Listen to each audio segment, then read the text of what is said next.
The 18 Strong Podcast, episode number 75. So we know with the same level of confidence that the more you smoke cigarettes, the more likely you are to get lung cancer. Again, I didn't say cause, I said more likely. The more sugar you eat, the more likely you are to get diabetes. And please keep in mind that this concept of complex carbohydrate is old science, but in reality, all that stuff is leaving your stomach as sugar. Welcome to the 18 Strong Podcast, where you get direct access to the world's greatest experts on training harder, practicing smarter, and playing better golf. Now, here's your host, Jeff Pellizzero. Hey, out there, welcome back to the 18 Strong Podcast. Thank you for joining me. I'm Jeff Pellizzero. If you're a new listener, thank you for being here. And if you're a longtime listener, many thanks for everything, for supporting the show. We hit a new benchmark this past month. We broke the 10,000 downloads mark, actually by several thousand downloads, which was pretty cool. That was kind of a benchmark that I had set a little ways back. So the 18 Strong Podcast is definitely growing. If you haven't subscribed to the podcast, please do so on iTunes. You'll get your episodes downloaded automatically every month, and you won't miss an episode like the great one that we have for you today. If you were here last week, we had Sean Hutchison from Ecos on, and I'm super excited because I just ordered my Ecos goggles and kit. So we're going to be working on my own swing, and after utilizing it on myself and seeing some, hopefully, very good progress, I'll start using it with some of my clients and friends, and we're going to change some golf swings out there. So if you didn't listen to last week's episode number 74 with Sean Hutchison, go ahead and check that one out. This week, I have an incredible guest. He's the founder of thesanesolution.com, Jonathan Bailor, and he is also the author of a New York Times and USA Today best-selling book called The Calorie Myth. Jonathan is one of these guys. He has a huge resume. I'm just going to run through a few things. He's the CEO of a wellness and tech company. He hosts a radio show called The Sane Show, blogs for the Huffington Post. He's registered over 25 patents. He's spoken at TED conferences, spoken at Fortune 100 companies, and he's also served as the senior program manager at Microsoft, which helped create Nike Plus, Nike Plus Connect training and Xbox Fitness. So this guy has quite a rap sheet. So he's basically just one of those super smart guys that is doing very great things in the world of health, fitness. And his book, The Calorie Myth, is one that I first heard I heard about it when he was a guest on the Model Health Show with our friend Sean Stevenson. And Jonathan, just the way that he talked about the whole idea of calories, calories in, calories out, eating less, exercising more. And his whole message is basically he's shouting from the rooftops that the eat less, exercise more theory that we've followed for so long is completely bogus and is really the wrong way of looking at staying healthy, losing weight, losing fat. And so his book, The Calorie Myth, really lays out first just scientific studies that he has literally gone through, I think, over 1,300 different studies personally, and kind of collaborated and brought together this book to show that eating less calories and exercising more is not what's going to, in the long run, provide you with the most efficient body that will burn fat, build muscle, and really just stay healthy. So I recently ordered the book, The Calorie Myth, and I hammered through it. And just so many things in there made sense. I was actually listening to it on audio and wished that I had a notepad with me while I was in the car so I could write down half of the analogies that he made, half of the different points that he made. But I wasn't able to, so I figured let's get him on the show and see if we can get some of this stuff firsthand. And he's just a great interview, really, really nice guy. Now, Jonathan is not a golfer, so I don't even think in this episode, aside from maybe our Caddyshack and Happy Gomer question, that we even touched the subject of golf. So I'm going to forewarn you right there. This is not a golfish episode. We talk strictly about the book, and where things have been as far as the mentality around weight loss and where he's trying to shift and share his message and how he's doing that. So this is really one of those episodes that is not about golf. It's more about life and health, and the 18 Strong podcast and platform My goal here is to help educate you, educate myself on what are the best ways to make ourselves healthier, make ourselves live longer, make ourselves move better. And I think Jonathan's message fits right in with exactly what we're trying to do here with 18 Strong, despite the fact that it doesn't have a golf twist. Now, I will warn you that we were pretty limited on time. Jonathan has a very, very tight schedule. He was super generous to be able to hop on the phone today. So it was almost like I had so much stuff that I wanted to ask him and squeeze in. We didn't quite get to go as deep on some of the different topics, but really what I want is, and hopefully this will serve as kind of a catalyst for you to go and get his book. I highly recommend getting his book. It's a little sciencey at the beginning when he talks about some of the different studies, but he even says it in there. Bear with him. When you see some of the scientific studies and things that happen when they manipulated calories in these different studies with people and animals, it's really kind of amazing what that did to their bodies and their ability to burn fat and just their overall health in the long run. So highly encourage you to go check out the Calorie Myth. Again, we'll have the link in the show notes for you to go directly there. Episode number 75 here at 18strong.com. So without further ado, let's bring in Jonathan Bailor. Hey, Jonathan, welcome to the 18 Strong podcast, and I can't tell you how excited I am to have you on and talk about your book and what I think is going to be kind of a life-changing interview for some of the listeners. Oh, thank you so much, Jeff. It's a pleasure to be here. Absolutely. So I have a couple questions that I ask all of my guests that come on the show, and I know you're not a golfer, but I have to ask the question, are you more of a Caddyshack or a Happy Gilmore fan? Well, by default, I would be a Happy Gilmore fan only because I have not seen the movie Caddyshack. Well, there you go. That's pretty simple answer there. All right, so one other question I like to, just to get to know you a little bit better, get the audience to know you a little bit better, is there one person, event, or maybe even like a book that has kind of influenced you, what you're doing today, and maybe even just your life in general? Absolutely, without question. The 7 Habits of Highly Effective People by Stephen Covey was a book I was turned on to when I was in high school, and then spiraled out of control in a positive way from there. And actually, I got to meet the late Stephen Covey before he passed. So yeah, without question, that book. Wow. Yeah, fantastic book. Absolutely. So I got a question for you. Your book, The Calorie Myth, really, I'm a fitness professional and I like to think that I know quite a bit about nutrition, but the way that you laid things out in your book just really simplified things for me personally, and I know will for the audience. But my question I have is, how did we get it so wrong for so many years?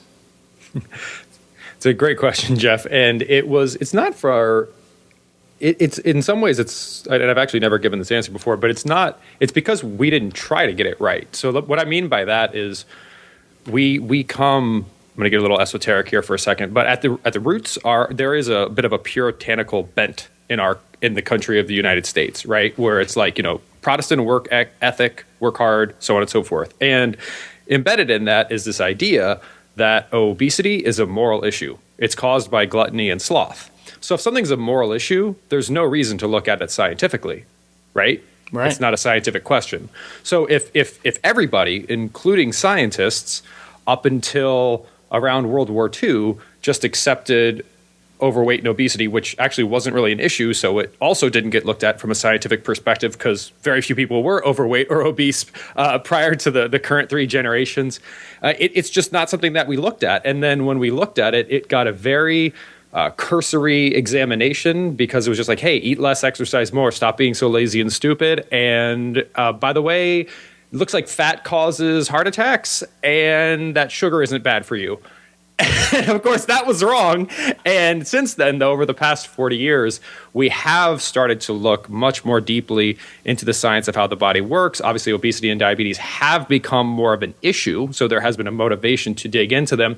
And just like everything else in the world, after 40 years passes, you're going to see some scientific and technological advances. So over the past 40 years, which quite honestly is the only period of time we've actually studied obesity and diabetes, we've dramatically changed what we think are the causes and the solutions to it. So it's kind of a circuitous route to why did we get it wrong? But I think we got it wrong because we honestly didn't even try in the first place.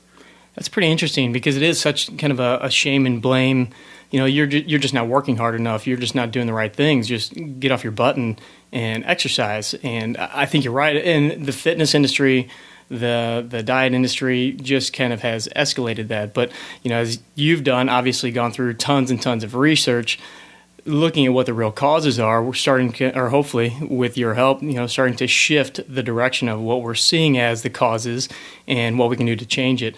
Something that I really noticed about your book that I think kind of hit home and made it so much easier to understand is some of the analogies that you put into play. And if it's cool with you, I'd like to maybe kind of touch on a few of those because I think they're going to be so helpful in letting us get to the heart of, what the real message is. So something that you mentioned was the idea of the clogged drain. Eat less, exercise more has been the mantra forever. But you say that, our bodies are more like a clogged drain, and so the eat less and exercise more just isn't going to work. It's not going to work as an actual solution. It can sort of treat symptoms. So by way of analogy, and I appreciate your kind words, if your sink is overflowing with water, there are two things you could do. So let's say you hire a plumber, pay the exorbitant amount of money that it costs to get a plumber. And you're like, all right, I'll give my money's worth. The plumber comes in, looks at your sink and says, okay, here's the situation.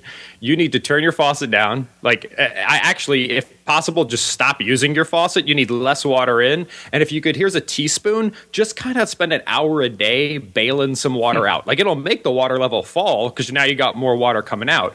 You would, of course, tell the plumber, you are a fool. The issue is not that I have too much water coming into my sink and that I don't have enough water getting bailed out of my sink. The issue is that my sink is broken and it's lost its ability to balance more water in with more water out automatically because that's what sinks are supposed to do. They are designed not to overflow because the sink isn't helpful if it's overflowing.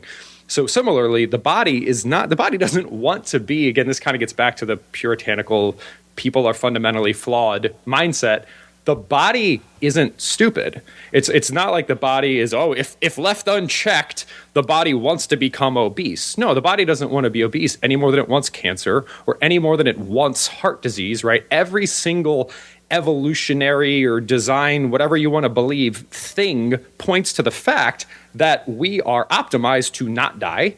And so we don't want to be diseased. We don't want to be overweight. So what we have to do is we actually have to say, look, what has broken our body's ability to naturally respond to more calories in with a decreased appetite and to balance calories automatically? Because it's not that calories don't exist. The Calorie Myth, the title of my book, isn't that calories are a myth. It's that the idea that focusing on consciously monitoring the quantity of calories in and quantity of calories out has to be a myth, if for no other reason, because it's impossible for any other species on the planet to do it, yet somehow they balance their weight.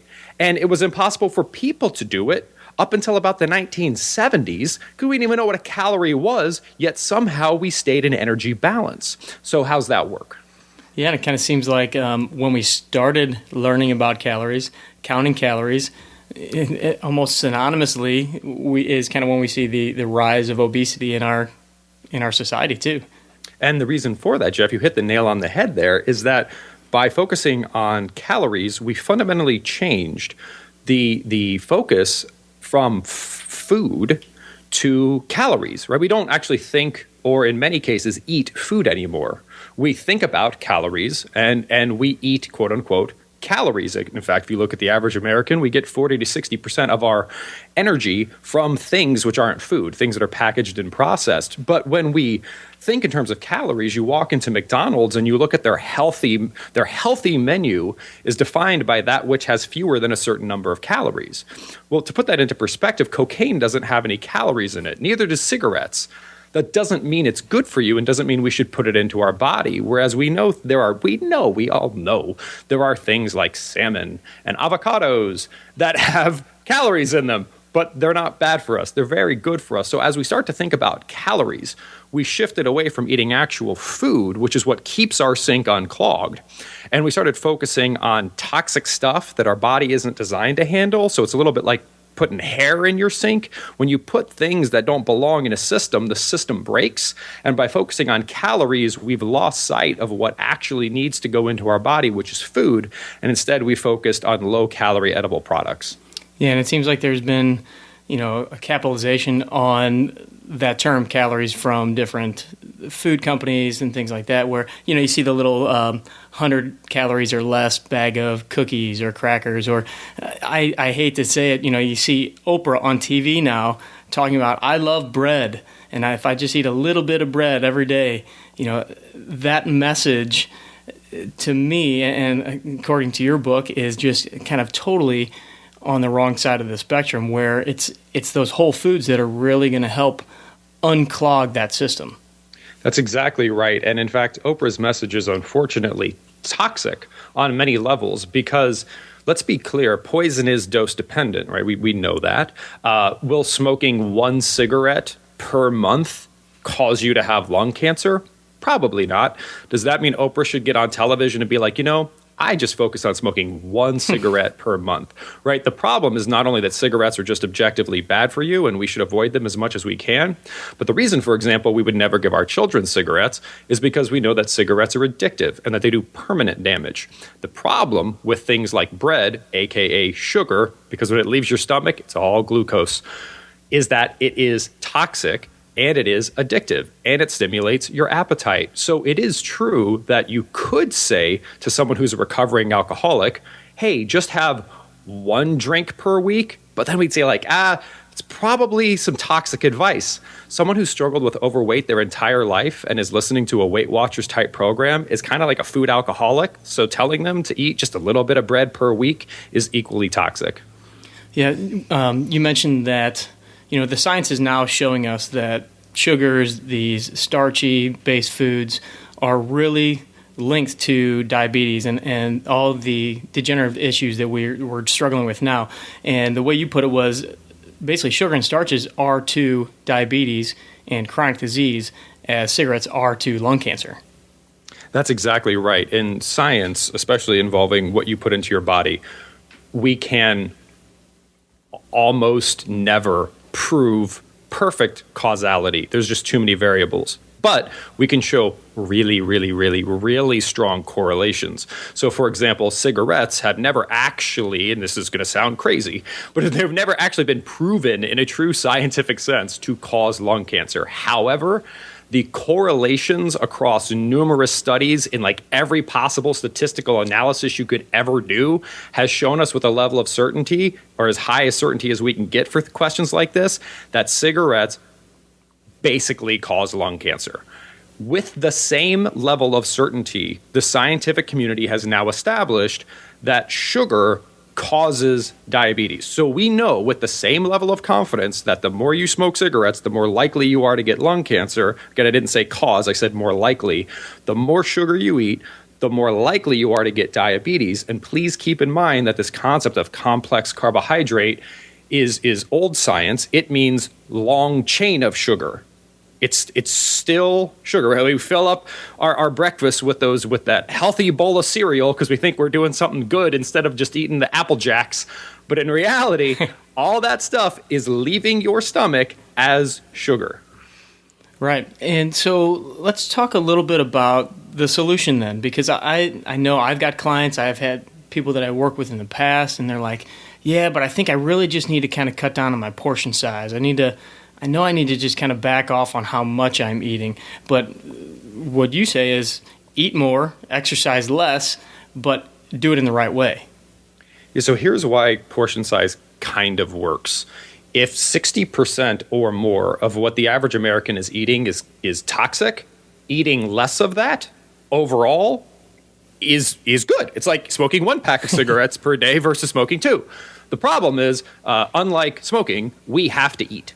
So if you try, it would be, to go back to the smoking analogy, it's not like saying smoke one pack per day versus two. It would be like saying skip every other breath. Like you can't do that. You have to breathe. Similarly, if you want to have any quality of life, You have to eat.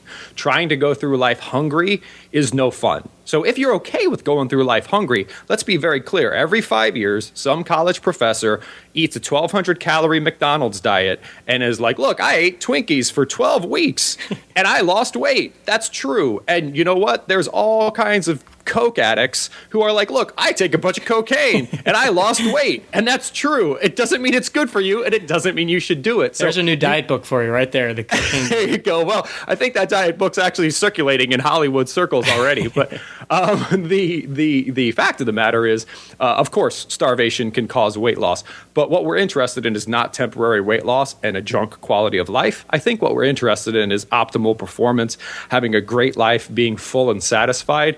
So at the end of the day, there's two ways that you can manipulate your weight and your health when it comes to food. You can eat less food overall, or you can change the type of food you're eating. That's it.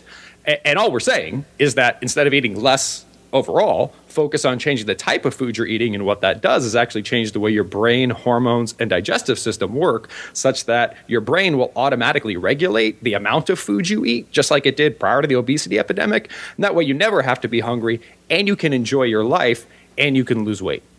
And how is it that when people are cutting calories and they're going on these different yo-yo diets, a lot of the studies that you referenced in your book talked about how actually in the long run, that makes you much less efficient as far as burning fat and staying lean and fighting that obesity. What is it about the yo-yo dieting and cutting the calories that does that?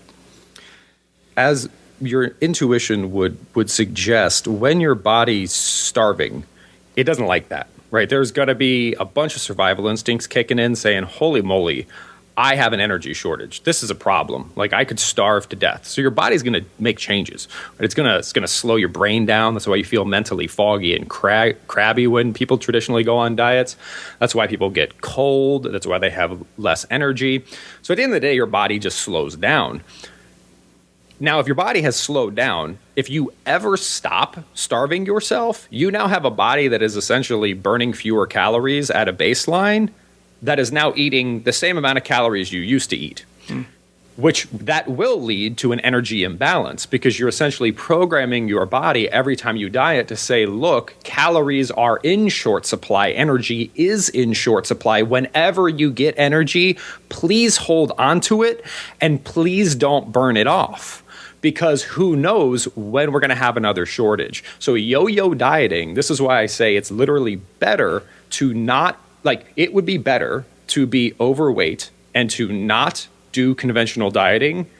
That's actually healthier than attempting conventional dieting, because conventional dieting has been proven to fail for more than 19 out of 20 people long term, which means conventional dieting actually equals yo-yo dieting. And we know yo-yo dieting increases your likelihood of all major diseases, as well as increases rates of obesity and diabetes. Yeah, and then on top of, cutting your calories and your body basically being starved for energy, then, you're supposed to be on the treadmill for 60 minutes a day. Which is just exercising more is a euphemism for starve yourself. It's actually a euphemism for starve yourself way less efficiently, right? Because it's much quicker to eat. Like, if you want to starve yourself, you can do that without spending a bunch of time and money at the gym. Just eat less. So, it's saying burn 100 more calories is no different, except that it might hurt your joints a lot more than just saying eat 100 fewer calories. But it's a little bit more politically correct to say exercise more than it is to starve yourself harder. Exactly. All right. So I know you've got a solution for us, the SANE solution. Give us a brief synopsis of that. The easiest way to think about it is in terms of 3 primary food groups. And these are the food groups that contain the highest quality sources of calories, or the highest quality foods on the planet. And that's SANE, stands for the 4 factors that studies have shown determine the quality of a calorie: satiety, aggression, nutrition, and efficiency. And those 3 food groups are non-starchy vegetables. These are vegetables you could eat raw. You don't have to eat them raw, but you could eat them raw. For example, you can't eat potatoes raw. They're not a non-starchy vegetable. They're a starch. Whereas things like green leafy vegetables, asparagus, mushrooms, broccoli, you could eat them raw. Don't have to, but you could. Those are non-starchy vegetables. Those should make up the highest volume of food you eat. Next are nutrient-dense proteins. So these are humanely raised animals, ideally wild caught salmon, wild caught fish, anything that's going to get the majority of its calories from protein and is non-toxic. So even certain dairy things like Greek yogurt or cottage cheese can fit in this category.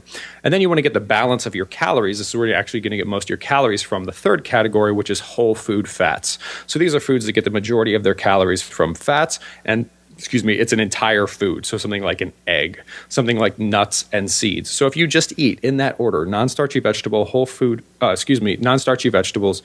nutrient-dense protein, whole food fats, and then if you want, a little bit of low fructose fruits, which are going to be berries and citrus fruits, you will easily and effortlessly lose weight, avoid diabetes, and never be hungry.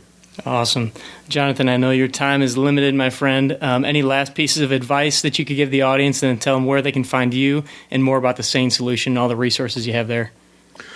To maximize the quality of your life and your performance, you have to fuel your body optimally. And I think we know that intuitively.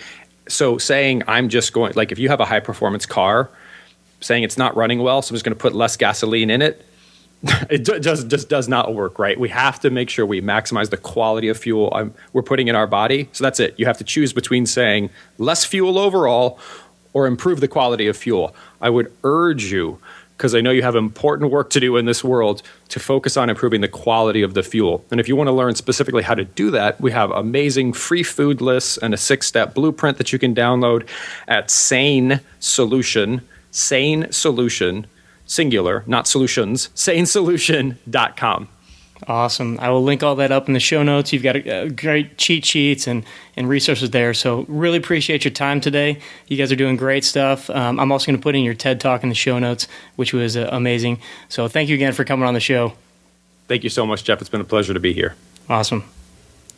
All right, as I mentioned, we didn't have nearly enough time to spend with Jonathan where we could really pick his brain and get all the answers that I wanted to share with you and dig a little bit deeper on the topic of, eating less and exercising more versus the opposite, which is what Jonathan is really promoting, eating more sane, healthy foods, and even exercising a little bit less, exercising smarter, not so much, worrying about the energy in, energy out, burning off all these calories, because really when you do that and you go through these yo-yo diets or you go through these huge calorie cuts, you're really setting yourself up for failure. And it's not always about the willpower. It's not always about us being lazy Americans or, it's more about the Western diet, what we're putting in our body, what's the quality of the food.